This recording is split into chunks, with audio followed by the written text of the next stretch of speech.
Thank you so much. Welcome, and welcome in general to the NME this year. I hope that you've been finding the sessions inspiring, enlightening, maybe a little overwhelming.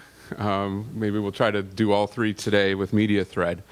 We're very excited about it. It's a brand new platform that we've developed at the center, and we had a lot of back and forth about what we should even call it.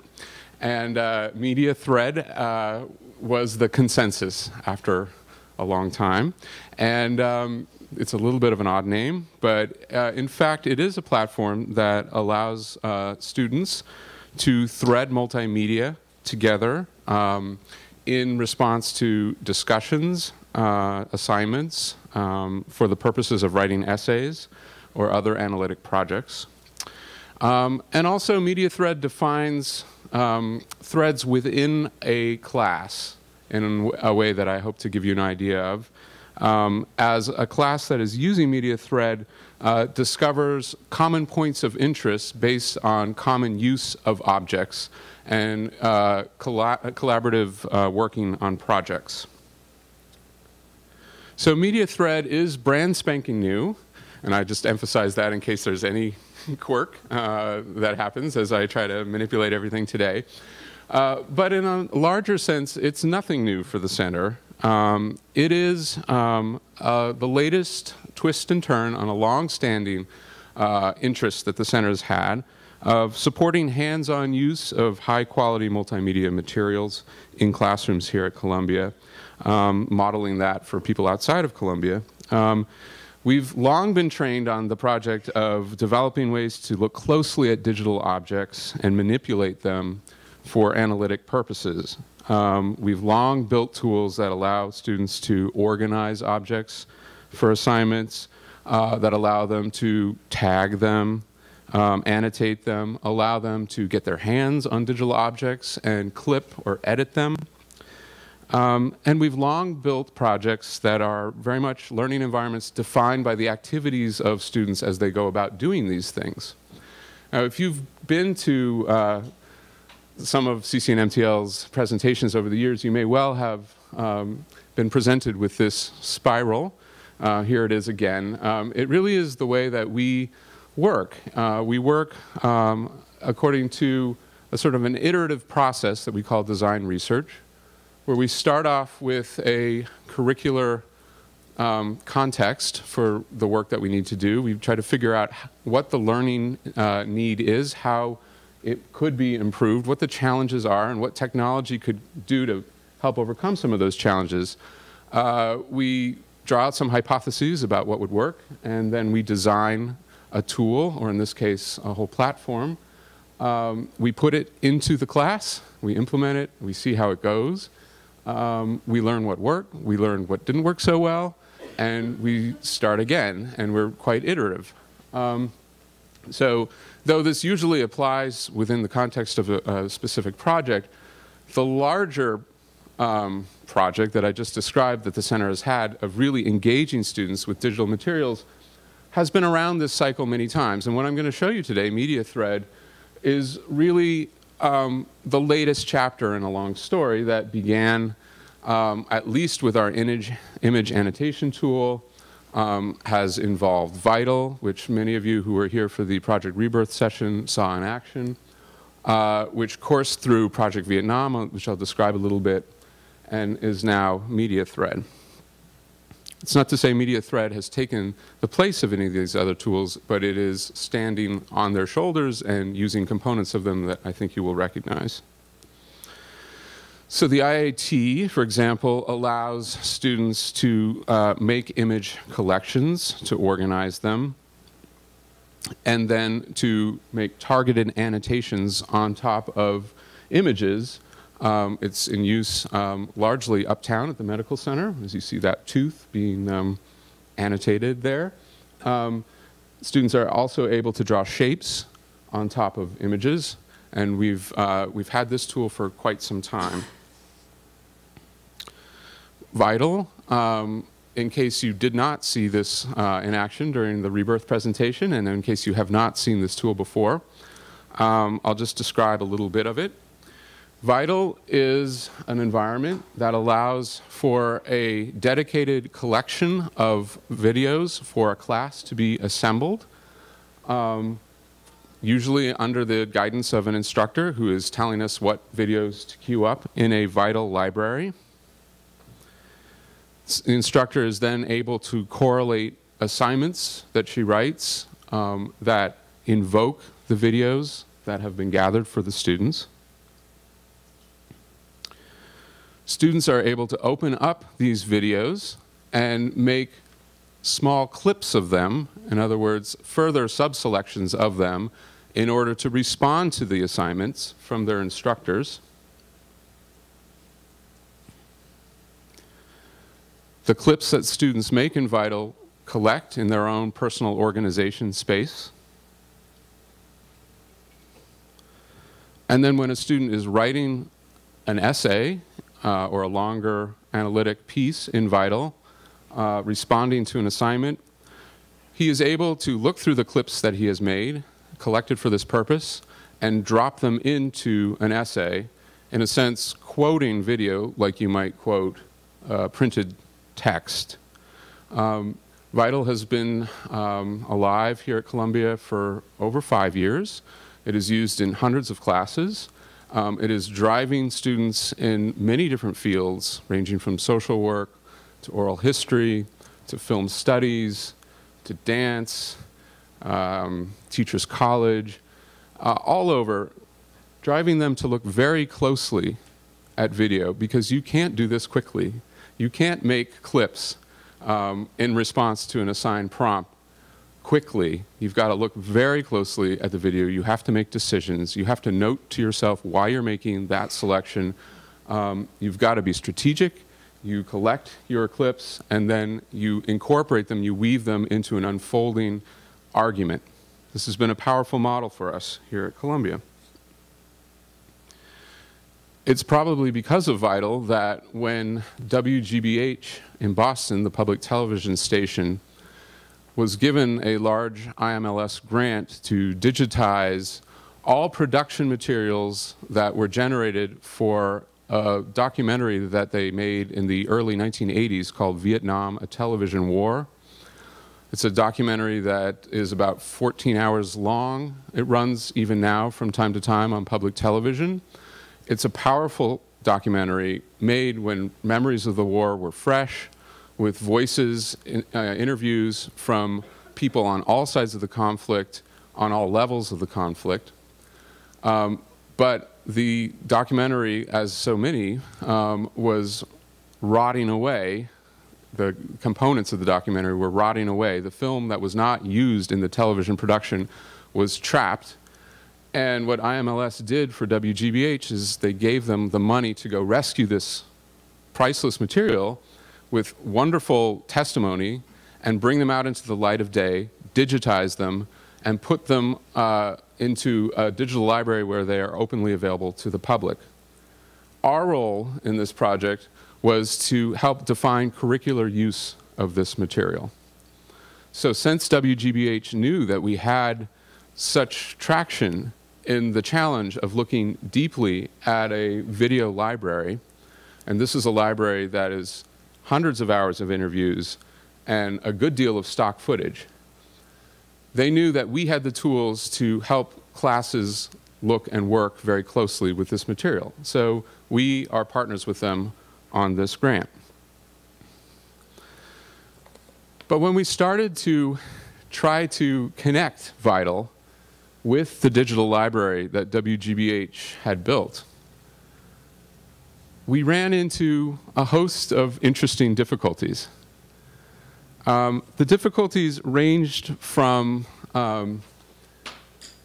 design difficulties to feature redundancies to authentication problems. On the left, you'll see the WGBH Digital Library. This is a sophisticated video library with a lot of cataloging behind it, a lot of great search tools. I gave you a glimpse of Vital's dedicated course library. Those are usually small, hand-picked, and pre-stocked libraries. So we had the challenge of thinking about, well, could we jam all of that big library into Vital, or should we be putting pieces of Vital into the big library? I showed you, or I mentioned, that people in Vital can make clips and annotate video. WGBH had already built that functionality into their library. But they had not built the second step, which was a place to move your clips that you had made and create a sort of a larger project or an essay or a piece of analysis. So their annotation tools were in our way, in a certain way, as we were trying to think about how Vital might play with this library. And then there was the authentication question. WGBH asked people to log in and authenticate to use their tools, and we had to worry about how people at Columbia log in and are connected to classrooms to use their tools. When we started to talk to faculty partners here at Columbia about using the WGBH library, we ran into other interesting complications. Charles Armstrong in the history department was very interested in this, very excited about this source material, but he hadn't had time to go into the library to look at the hundreds of hours, obviously. WGBH was putting the materials up even as we were talking to him about what kind of assignments he might make. So he was very interested in having his students be able to go in and tag pieces and illuminate the library for each other. Furthermore, for that sort of piece of analysis, he came at it very traditionally. He was interested in the 20-page research paper backed up with rigorous use of scholarly materials. June Cross in the journalism school wasn't interested at all in an essay writing space. What she was interested in the library, she was interested in the opportunity to give her students practice in the art of documentary filmmaking. Here was this test bed or this seed bed of raw material that was generated for a documentary. What could her students do to generate stories out of this? What she wanted to do was have her students go in the library, grab material, and put them into Final Cut Pro or some other sort of professional grade filmmaking tool. James Lapp, who I saw earlier today here, he teaches in the East Asian Languages and Cultures department. He wasn't interested in the whole range of the library, really. He was interested in pieces of the library that were in Vietnamese to help his students listen to the difference in dialects between northern, middle, and southern Vietnamese speakers. And what he wanted his students to do was to learn the variation of dialects and mimic them, and then upload audio of themselves mimicking this dialect into some sort of collaborative or commonly available space. Finally, Margaret Krakow and Bill Gaudelli, who were team teaching a course on Vietnam at Teachers College, were similarly unfamiliar with the specifics of the library, similarly interested in having their students explore and discover items and point things out to each other. But they were very trained on the creation of a multimedia lesson and helping their students at Teachers College develop skills that would help them go out into schools and build multimedia lessons for children. So they were interested in correlations to standards, and they were very excited about actually intensifying or dignifying such lessons with real source material. Their oft-told anecdote on this level was that far and away the biggest reference for the Vietnam War in high school classrooms is Forrest Gump. They actually did a little survey of this. So they were very interested in the source materials. So, okay, we had all these needs, we had all of these interests, and we realized that there were some features that would overlap. There were some features that would be quite different. And so again, we were faced with the question of how to bring Vital into the WGBH library, how that would connect. Would we make 4 different versions of the library and run each version sort of in a different way for each class? That seemed very daunting, particularly since WGBH was continuing to add more and more materials and actually change the software platform of their library halfway through. So there we were, scratching our heads, And we scratched our heads and had a lot of meetings, and we finally developed a new platform that, as I say, iteratively builds on Vital, and it's called MediaThread. And the great breakthrough with this platform was that we decided to split apart the library and the analysis environment. And this was greatly counterintuitive to us, at least to me, because my specific role at the center is to think about ways in which analysis and libraries can be drawn closer together, be more actively engaged with each other. So the idea of breaking apart the library and the analysis environment was antithetical to that. But we had a very clever lever, and it's the humble bookmarklet. I don't know if anybody, does anyone use bookmarklets in this room? All right, so some of you are familiar with them. They're little links that you can drag up into your browser. They don't exist in a website, but they live in your browser. And then you can click on them, and they bookmark elements. They can bookmark a URL of a site that you're in, and they can have a little code that takes that information and stores it somewhere.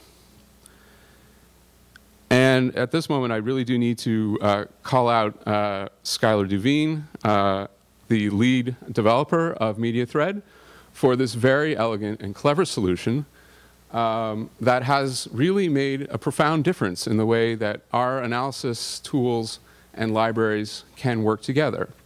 And Sky keeps making a difference. Almost every day seems like Christmas because I come in and I learn that a new collection can be bookmarked and brought into an analysis space.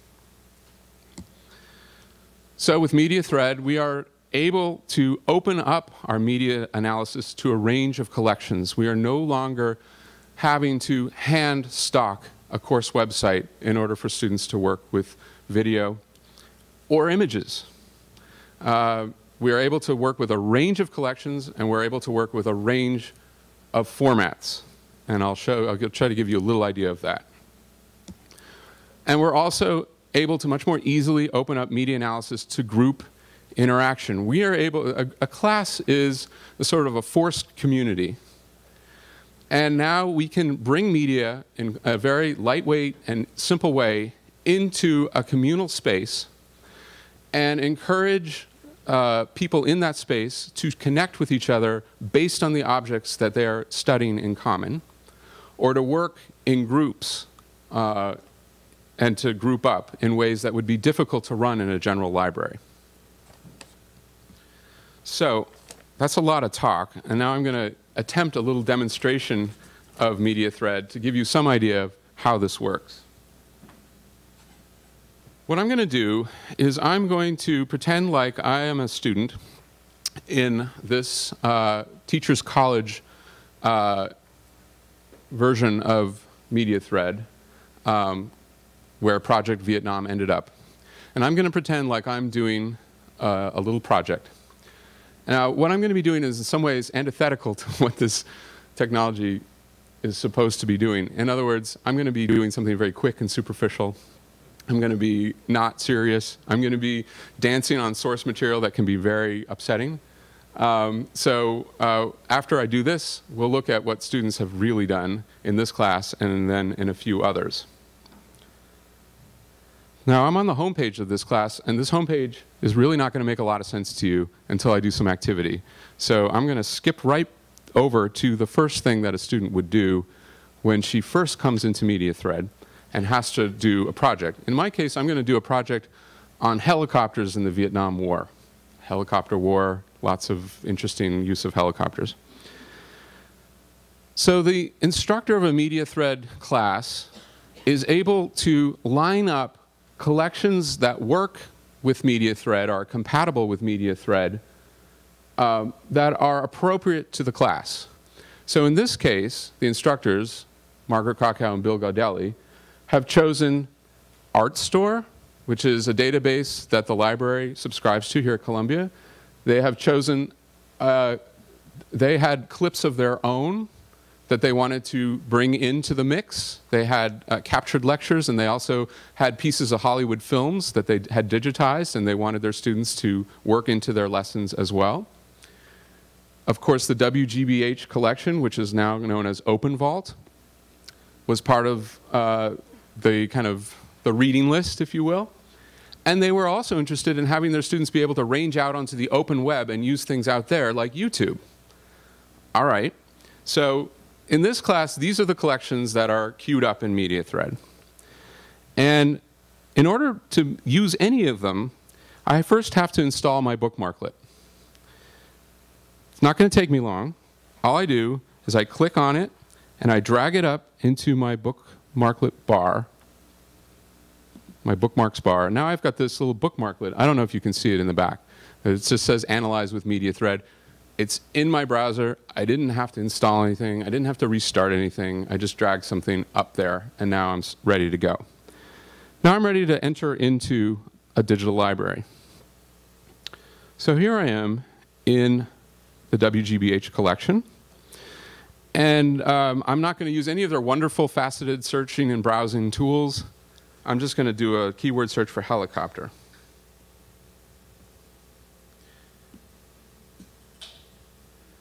All right. Well, here's some results. I'll look at this one.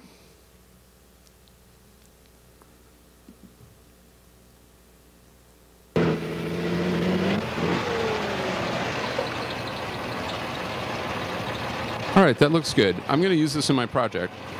I click my bookmarklet. MediaThread senses the asset. I click Analyze, and in it comes into MediaThread, where I can now play it again, if I would like, and I can make a small clip of it. Maybe I don't want this whole video. I just want a portion of it. I just want from here to here. I give my clip a title, and this is very Vital-ish if you've used or if you've seen Vital, right? So flying helicopters. I give it tags. I've been instructed by my teachers, hopefully, to be thoughtful in the ways that I'm tagging the clips that I'm making so that I can find them again, because I'm going to be making a lot of clips and I need to find them. So I'm going to give it a tag helicopter, assignment 1, air, raid, I don't know. And I'm also going to give myself some notes. I can put some notes here about why this particular clip is good. Nice aerials. All right. Now I'm going to save the clip. Now, if I forgot where I got this clip or what this clip is about, I'm able to click Info here, and I see that metadata or information about this clip also traveled into MediaThread from the library. So I can see when it was made, what subjects it was. But if I want to go back to the library to see where I got it from or get more information about it, I can click View Complete Record in Archive, and back I come to where I found it in the WGBH library. So what am I doing here? I am traveling back and forth between a publicly available site and a course site that only I can access and my students. I'm bringing things in from WGBH into this private course space. I'm ignoring WGBH's annotation tools because I've got ones of my own that I'm using in my course space. All right, well, now I want to do another search here for, I want to hear about a helicopter pilot and his experience.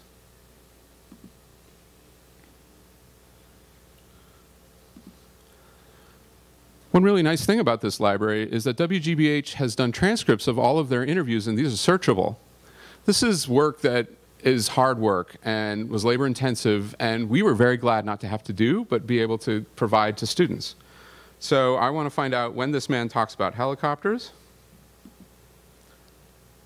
And I find that he makes mention of them here. I can sync to that spot.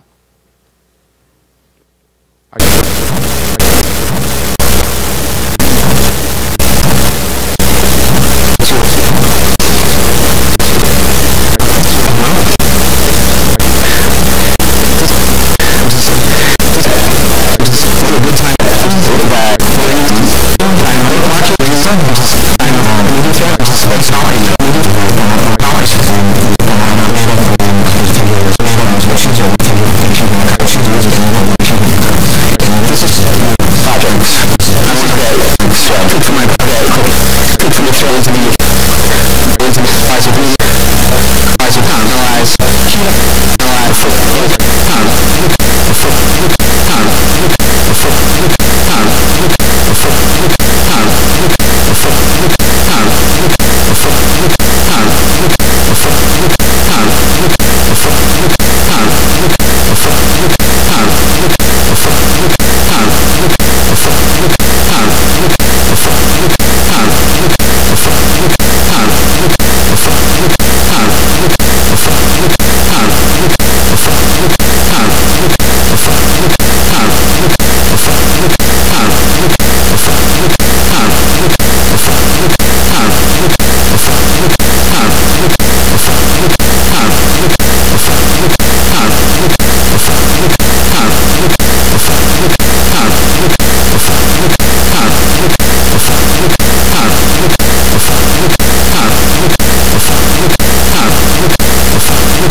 Okay, so I saved my clip.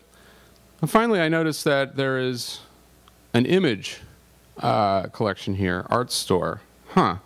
Never really used Artstore much before. What's that all about? I'm going to go look and see if helicopters in Vietnam come up as a search there.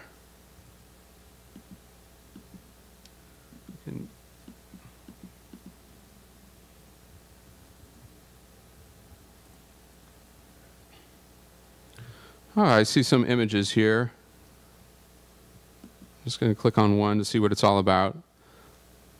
Looks like this is a member of the National Liberation Front who has shot down an American helicopter and is showing a picture of it. Interesting. I'm going to bring it into MediaThread.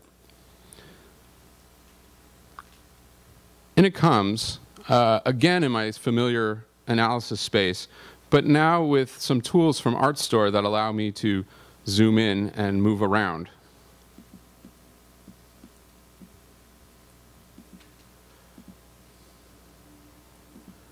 Also with metadata from Artstore, so I know more information about it. It's with it.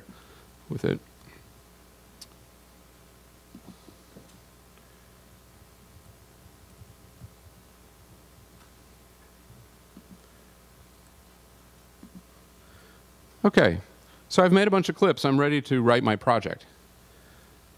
To do so, I go into Items and Projects, where over here is a collection of all the clips that I've made during this class.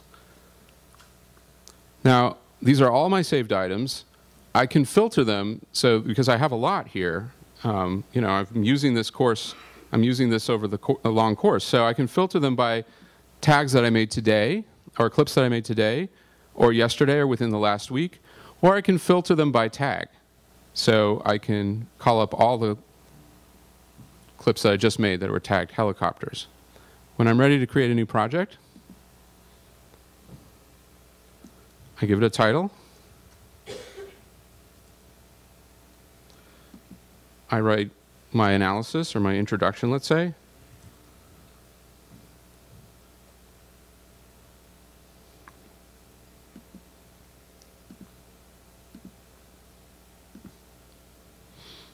When I'm ready to drop in a clip to prove my point, I do so, and I keep writing.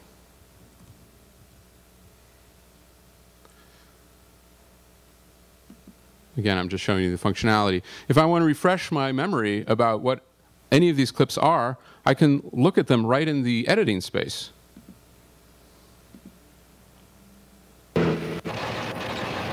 Oh yeah, that was the right one. That's good. I can also look at the notes that I made to refresh my memory about why I made this clip.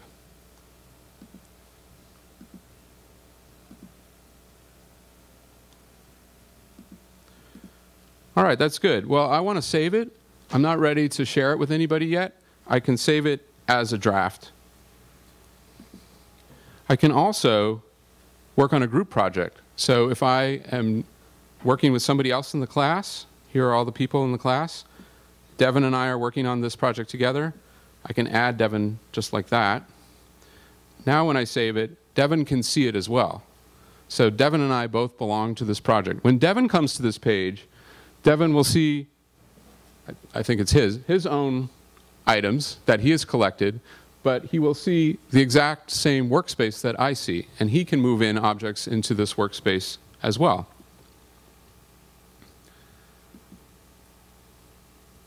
Either Devin and I could also range around and look at what other people have collected. So I could go into Devin's space right now and see what he's collected, or anybody else in the class, or I could look at all class items. I can filter this list of all class items and scan it. Say instead I'll do brutality.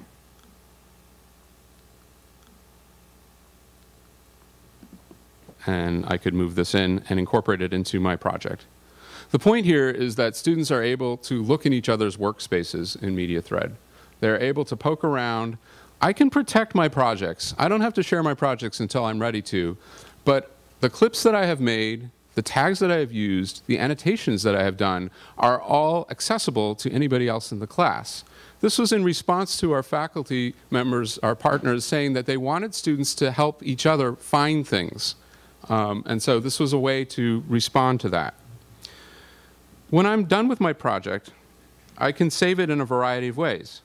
I can save it so that just the instructor can see it, so I'm just submitting it in sort of an old-fashioned way. I can save it so that anybody in the course can see it, or I can save it so that anybody in the world can see it.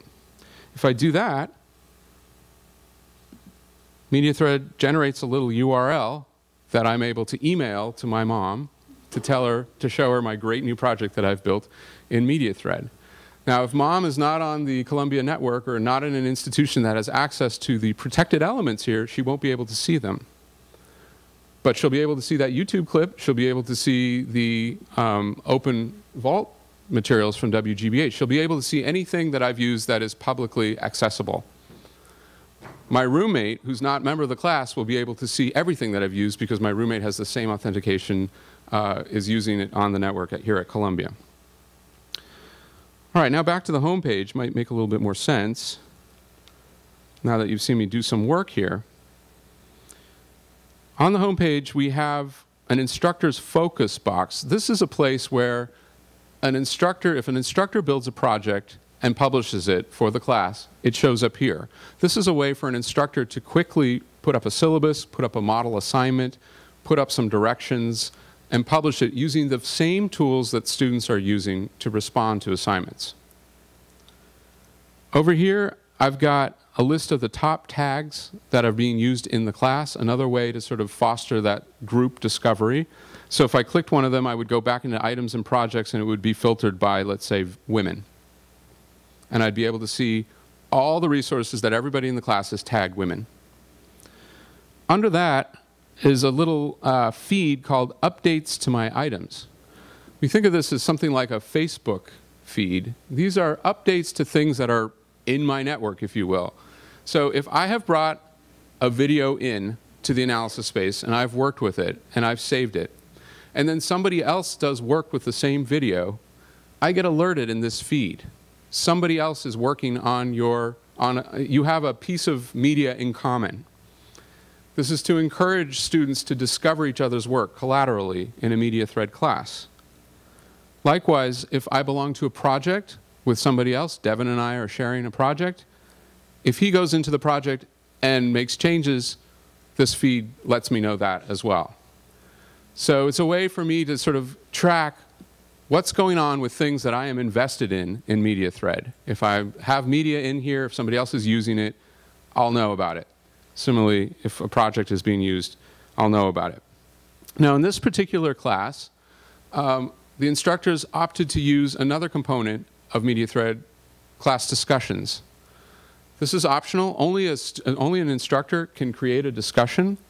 But what Bill and Margaret wanted to do at Teachers College was to scaffold their students' use of MediaThread, because it's a complicated environment. It takes a little practice. So before they sort of said, okay, build me a multimedia lesson plan, they had, baby step exercises. And one of them was participate in a discussion.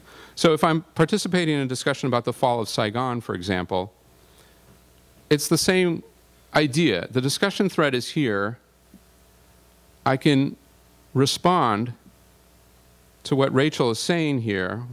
Well, I think I can filter to an item that proves my response, or that bolsters it, and move that item in, and I can save the comment. So we have a threaded discussion board that has access to all of the clips that I have made and stored in MediaThread, and everybody else's. All right, so that is a whirlwind tour of MediaThread. Let's look at a real project in MediaThread.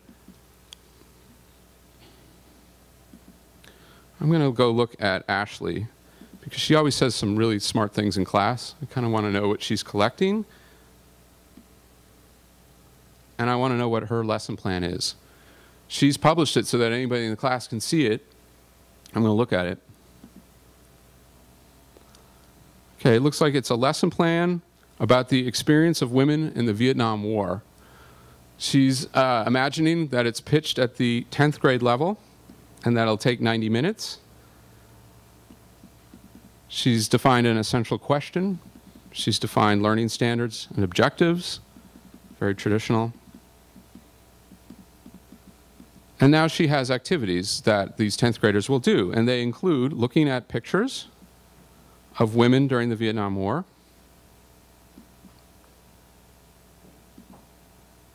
which she's saved in MediaThread and dropped in, and listening to a series of interviews about the experience of being a woman in the Vietnam War, including Viet Cong women, Viet Minh women, treatment of the Vietnamese women by the United States. Now, a lot of these interviews are actually in Vietnamese, so I'm not sure what 10th grade cohort Ashley's thinking about here. Hey, it was this one mama son that I knew. We call mama son, that means elder. It's a lady, she worked on the base. She was a very knowledgeable lady, very decent. Another one I knew was Sao and Sin. I became very good friends at the end. So this is a soldier talking about women that he knew. She's also bringing in some Hollywood clips. A depiction of a prostitute in Full Metal Jacket.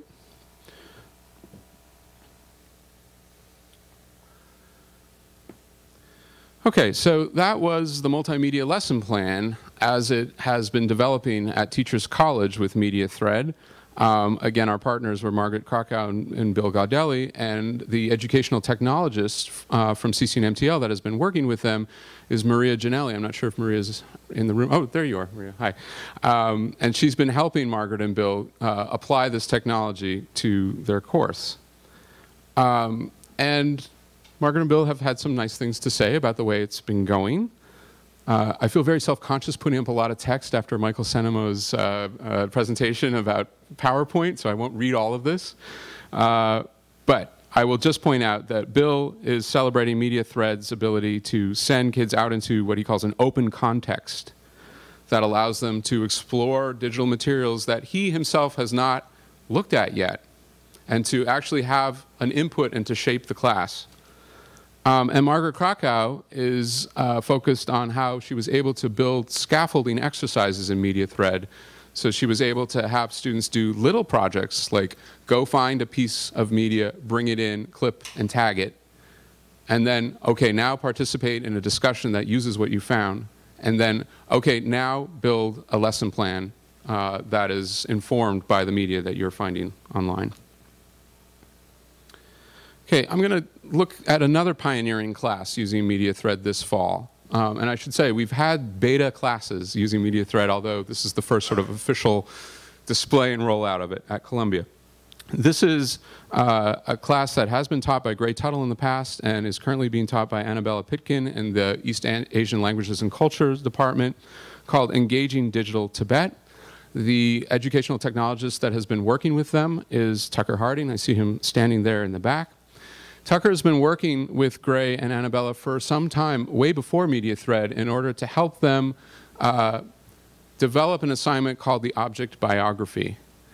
What they really are interested in doing is having their students look very, very closely at an object.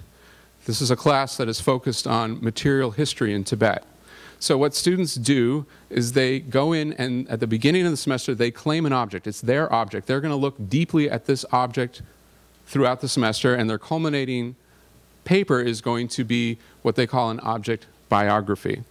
So they came to us asking if we had tools that would allow students to closely annotate objects.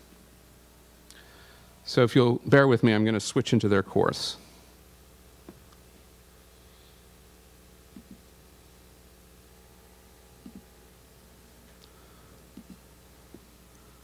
So a while back, with help from librarians in Star East Asian Library, we built them a custom collection space, and we solicited museums in the area that had really good pictures of material objects to give them to us so that students could have their choice of objects to write object biographies, and we brought them into this digital library.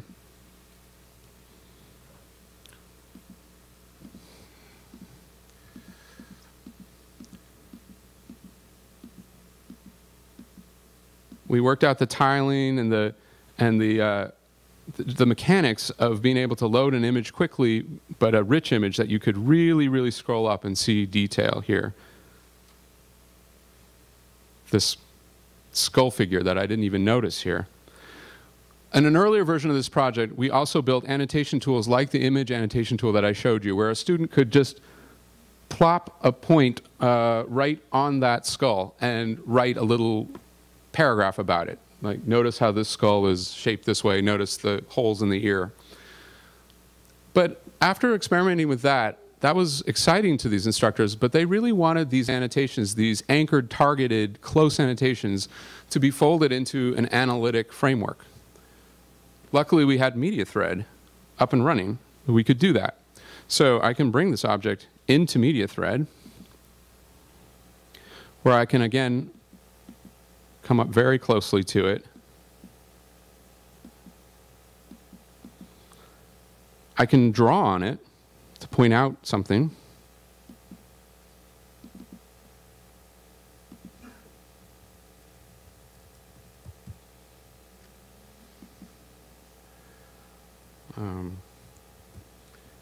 And save it. All right, so let's look at an actual project done in MediaThread. I'm going to look at Henry's saved objects.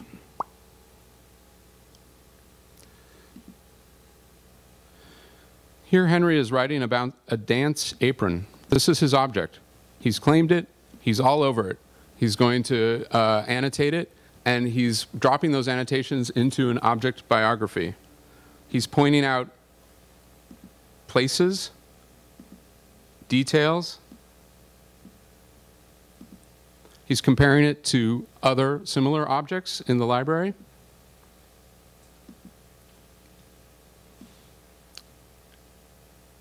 And he's reaching out to YouTube to give us a sense of how these objects were actually used.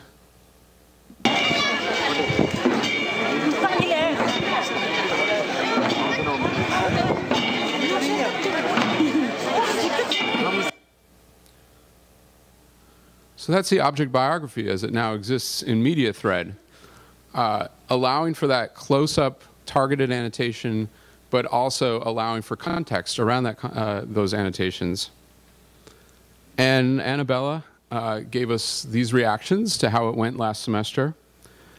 Again, I'm not going to read them all, but I will point out that she was excited about the way that what was a conventional essay that was full of paraphrase has turned into a much more, what she calls a multifaceted thing.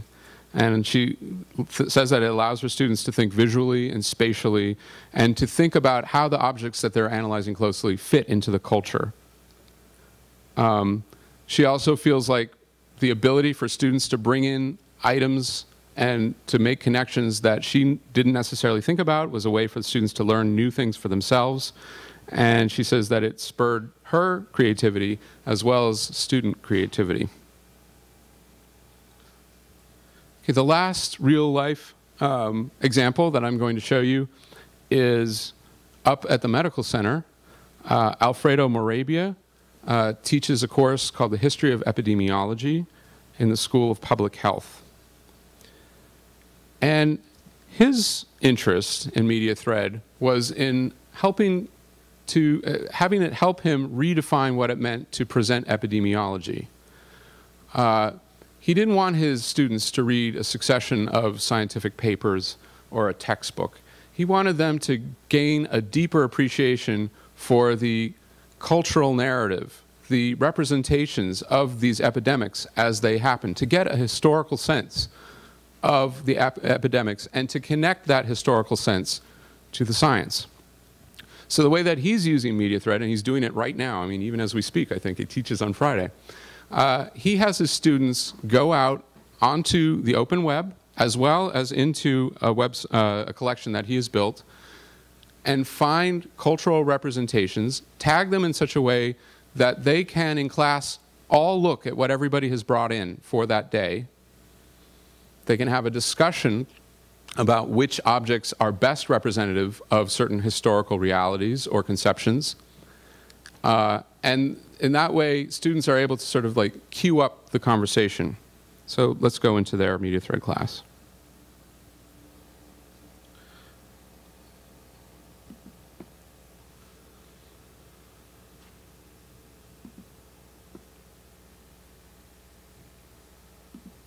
So again, the collections that Professor Morabia has queued up, this is a custom collection that we built for him, full of PDFs of articles with charts and graphs that he wanted students to work with. We created a space in Flickr where students can upload images that they find and then bring them into the analysis space, and also YouTube comes into play. So for this one, I think I'm going to go to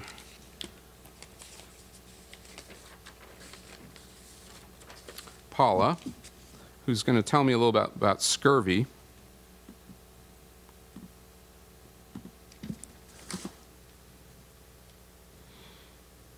First of all, let's just take a look at all the things that Paula has been collecting here.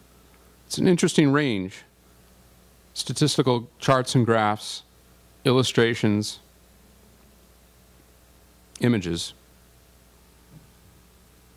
pieces of media like the History Channel. Her report on scurvy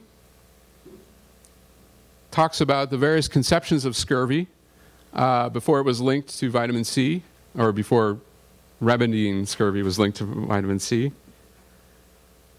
So we're able to see various, here's Native Americans curing scurvy with pine tea.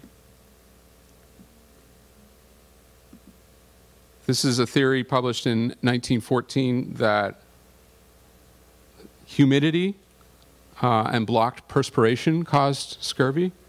If that's the case, I'm feeling like I might be coming down with scurvy in this hot room.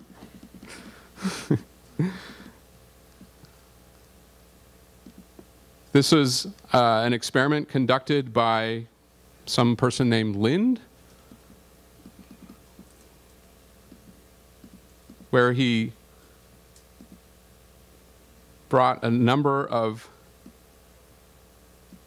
items together to see what seemed to work to cure scurvy: sulfuric acid, vinegar, salt water, oranges and lemons, spice paste, barley water, and a control.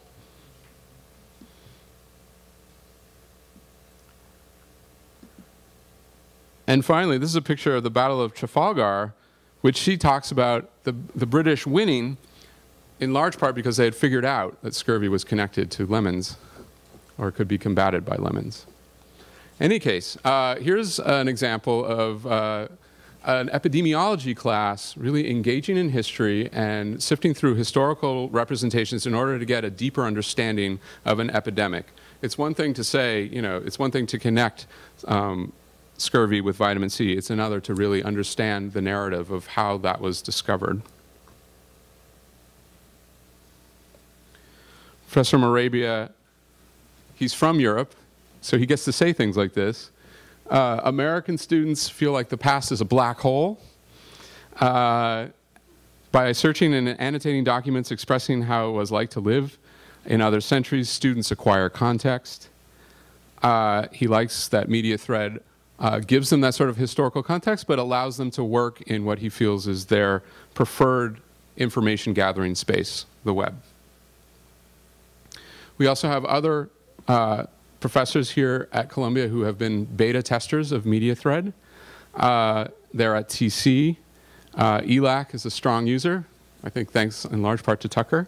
Our very own Frank Moretti has been piloting it at in his History of Communication course. Jane Gaines is using it for 2 classes that are studying the history of the documentary film. Also another use up at Mailman. So, as we look at these sort of emerging uses, it's a certain amount of satisfaction that they connect with priorities that we've been working on for quite some time at the center. Last NME, I talked about Digital Bridges, which is our strategic initiative to more closely engage structured collections in learning environments. And we've laid out these hypotheses 3 years ago, and MediaThread is really giving us the means to pursue these hypotheses. And they are that communal activities that are built around collective engagement of defined libraries raises the quality and amount of peer interaction centered around the subject matter being studied. We also feel that if students are able to work in an environment that is fed at least in some part, not only by the YouTubes and the Flickrs of the world, but also by OpenVault, Artstore, and these managed resources, that they will get a higher awareness of provenance, rights, access. In other words, that they will become more digitally literate. They'll know where their sources are coming from. We had the hypothesis a long time back that if you bring source materials together from different collections, if you weren't constrained by the artificial, sometimes, boundaries of one collection, that these source materials will lend themselves much more readily to faculty-defined assignments and the kind of interdisciplinary discovery that I think we're seeing going on in the epidemiology class, right? Which is much involved now with history. And then finally, we had a hypothesis that incorporating collections into our learning environments in innovative ways will really allow our library partners, many of whom I see here in the room, to better understand user needs and priorities. And to that end, this is a little pie chart of the library's materials acquisitions budget for fiscal year 10, over $20 million. That green chunk are electronic journals and databases, more than books, almost $8 million. We've been working with a selected number of licensed databases in order to make them what we kind of arrogantly call maybe MediaThread compliant. What does MediaThread compliance mean? It's really pretty simple. I mean, it seems simple to me. Skylar would say might have a deeper response there. But it really means that these libraries, these databases, need to present their materials so that there is a predictable address for them, so that Bookmarklet knows where to look and to lift it out. And actually, we're not copying it, we're just referencing it. So we depend on a digital library to have a very clear and stable place where that image or that video lives, so that it can be bookmarked and referenced in an analysis environment. Seems simple. You would be surprised at how many library database vendors don't do this, or have some pop-up window that makes it difficult to actually use some sort of bookmarking tool. We are also fairly dismayed at the number of database vendors who are now starting to build in clipping, tagging, annotating tools that live in their products only. We're seeing this happen. We're dismayed, we're happy. We're happy that they're understanding that there is a sort of up-close analytic use of their materials. But we do not want our students and our faculty to have collections stashed in a Gale product or an Elsevier product. They don't think that way. We want to build these course-defined spaces where these collections can be amassed, can be referenced, can be used, and can be published. So we are, sometimes when we're feeling combative about this, we think of it as a manifesto. We're trying to draw priorities that as the library works out contracts and agreements with database providers, they can represent these priorities. And the database providers are often, in our early experience with this, very happy to have this kind of conversation. Artstore in particular has been a great partner for us, because they realize that if they make their content easy to find and import into analysis spaces, that we will become their emissaries, and we will make people more aware of what is in Artstore. Charles Armstrong, for example, the history professor, had no idea of the deep photo collections that are pertinent for his presentation of the Vietnam War in Artstore. The more that these databases can be flexibly invoked by tools like MediaThread, the more they're actually going to be used. And also, because MediaThread is confined to a course website, we're not copying the materials, we're not distributing them outside of a very controlled space. So Artstore, which has a lot of lawyers, is very comfortable with this. Okay, so finally, the open future of MediaThread. I keep coming to work, Skylar keeps coming to work, we all keep coming to work. More collections start to play in MediaThread. As faculty come up to us and say, we need this collection, I have these resources, could I use it in a space like this? We will do that work to make that happen. We are also very eager to build more features and improve what we've started with MediaThread, and we're eager to do that in partnership, collaboration with faculty. We're eager for faculty partners to help us imagine the kinds of assignments that can be done in a collective space like this. We're interested in the ways in which some components of MediaThread, like clipping and annotating, could be integrated in other environments that students are using at Columbia, more mainstream environments like Courseworks, for example. We're fielding a lot of interest from outside institutions, and I actually wrote down a little list because we gave a little sneak peek of this at a conference called the Open Video Conference a couple of weeks ago. In the next few days, the Applied Learning Institute at ASU, Avid Video, Broadway Video, Bucknell University, BBC Archives, the Corporation for Public Broadcasting, the Internet Archive, Mozilla, and OpenCast Matterhorn all asked for sandboxes in MediaThread because it really is a fairly compelling model. We are releasing the code openly. You're welcome to download it, install it, and run it. There it is. There's a small developer community that is forming around it. MIT has actually run MediaThread courses this fall. They have done, I believe, a Shakespeare course using MediaThread. We're delighted with this. We know that if we distribute the development in this way, it will make for a stronger product. So anybody who wants to play with this or talk to us about MediaThread or get started with this, we can switch on a MediaThread course for you instantly. It can work with a range of collections instantly. Shoot us an email at ccnmtl-mediathread, or just email me, Mark Phillipson, mlp55@columbia.edu, or just stroll into our faculty support lab and help us advance this model. Thank you.